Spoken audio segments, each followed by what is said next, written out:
Parler, the conservative app that was taken offline. We're going to talk about a non-political response from a cybersecurity perspective. What should you do to be prepared for that type of, non-technical attack? So we're going to talk about threat modeling, continuous operation, and incident response.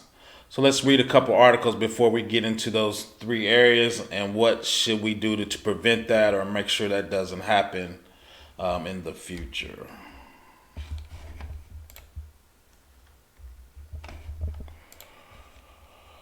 So here's an article from Forbes.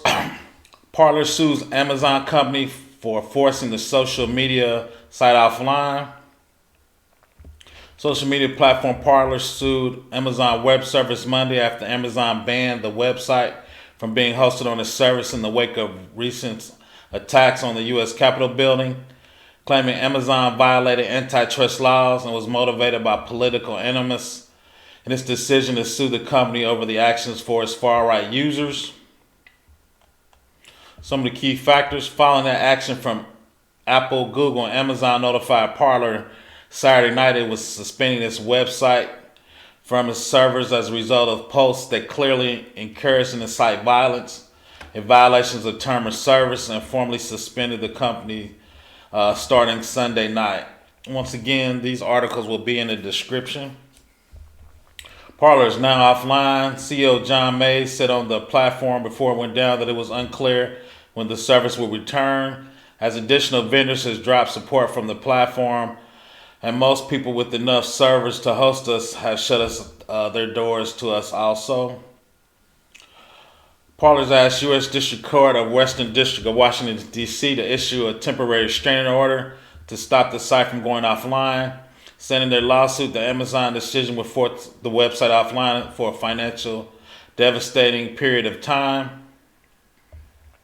Parler also pointed to a deal with Amazon has made with Twitter as alleged evidence of anti-competitive practice, claiming that Twitter's decision to ban Donald Trump and the possibility he and his supporters will move to Parler made the social media startup a looming threat to Twitter.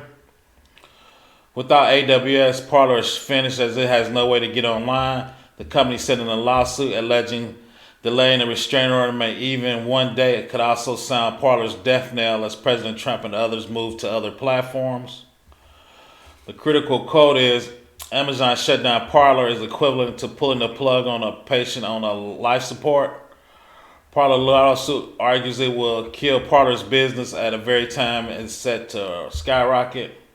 So then they talk about the chief critic, the key background. Parler's deplatforming is part of a broader tech backlash Wednesday seizure on U.S. Capitol building by supporters of President Donald Trump, including Trump himself, by being banned from Twitter and other social media. Parler's far-right user base, who has flocked to the social media platform because of his lax approach to content moderation, has posted a number of calls to violence, citing a run-up to the aftermath of the Capitol siege. Then we'll just highlight this other article before we get into the slide presentation. House Oversight Committee chairwoman requests FBI probe of Parler, including its role on the Capitol siege. Representative Maloney says she's planning to launch an investigation into the conservative site policy, ownership, and also alleged Russian ties. The chairwoman of House Oversight Reform Committee on Thursday asked the FBI to conduct a robust examination of the alleged role in January 6th siege on Parler. The now disabled security social media site is bristled with violent chatter before and after the mob stormed the Capitol in a rampage that left one police officer and 4 rioters dead. Once again, these two articles will be in the description. So let's talk about that from a cybersecurity perspective.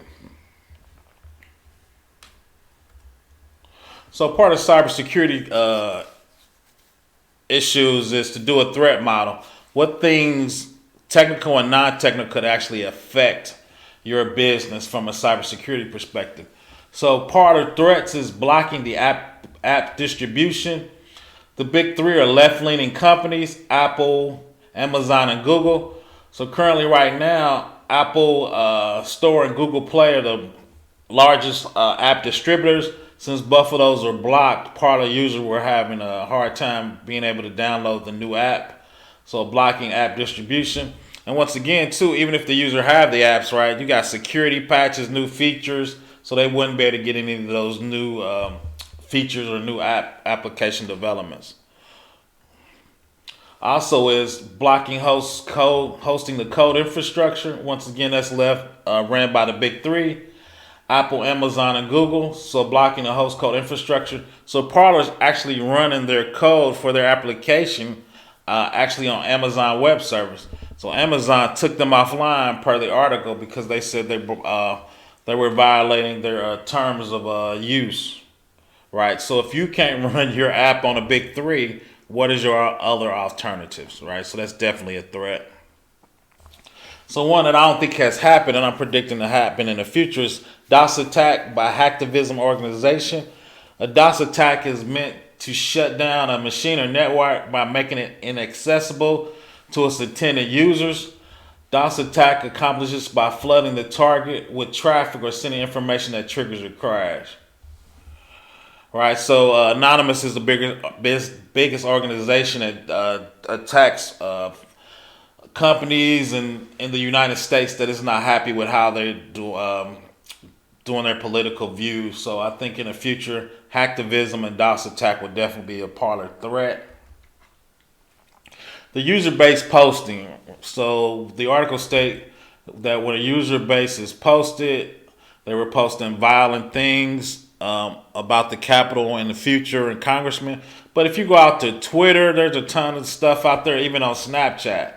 So those companies can use Section 230, which is a legal law thing in the United States. Is a piece of internet legislation in the United States passed into law as part of the Communication Decency Act of 1996, formerly codified as Section 238. The Communication Act generally provides immunity for website publishers from third-party content.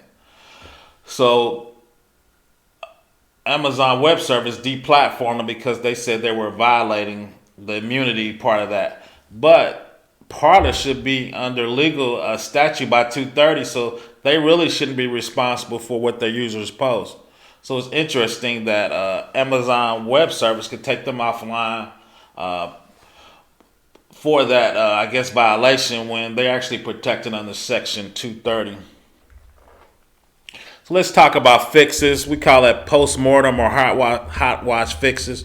So what things happened in the past that we know we can fix or things that are going to happen in the future? What can we do to mitigate that or fix? So blocking the app distribution. So these are other alternatives to the App Store. I have them listed. Amazon App Store, which they probably wouldn't get because Amazon actually blocked them. But there are actually 11 other ways to push your apps out. A lot of times people don't use these services because they're not as secure as Google Play or Apple App Store. But if your user base trusts you, you could put one of your app store on one of these alternative stores, and there you could be able to push your applications to your user base. The other one is blocking host code. Where does your code run? The big three, like I said, is left-leaning. Oracle is a huge company. I'm actually a big Oracle fan. Larry Ellison is a huge super conservative. So I was surprised they didn't actually go to Oracle and run their infrastructure as a code actually on Oracle's cloud.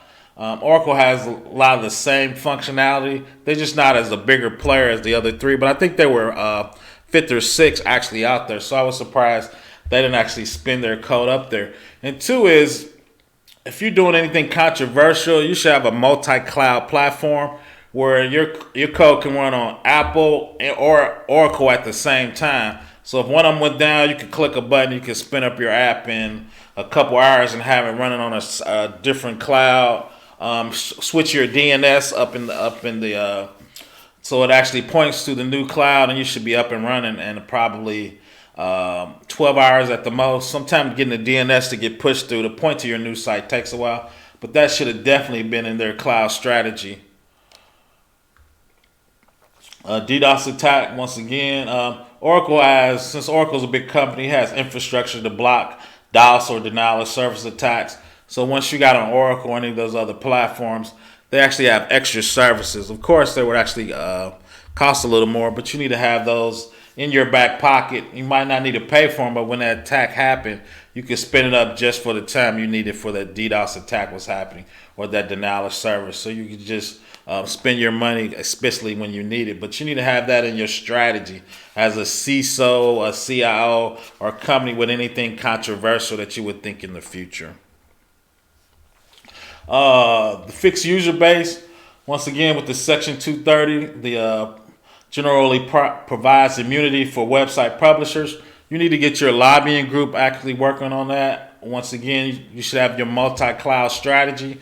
So if Google doesn't like it, Oracle might be a little more relaxed or give you a little more support on that without any of that. And two is Congress is currently reviewing that because they're not super happy with Facebook. So they're actually coming on review. So I'd actually jump on board with that if I was them and kind of ride that Facebook train and actually attack them. So once again, we were just talking about Parler at a high level. Sometimes we talk about cybersecurity from a non-technical aspect. So we did a little bit about threat modeling. These are our threats and how to fix them. Continuous operations. We probably should have a multi-cloud strategy in case one cloud goes down and we will roll over to the other one. And incident response. When these attacks happen to you, is your team ready? Do you have a plan? Can you roll over to another cloud strategy? Can you run a few web servers on your site just to give out pertinent information to tell users what you're going to do next? So this should all be in your incident response plan. So this was just a quick hit just to talk about non-technical issues actually in the Parler incident. Once again, cybersecurity for the people, Professor Black Ops. Please subscribe, and thank you very much.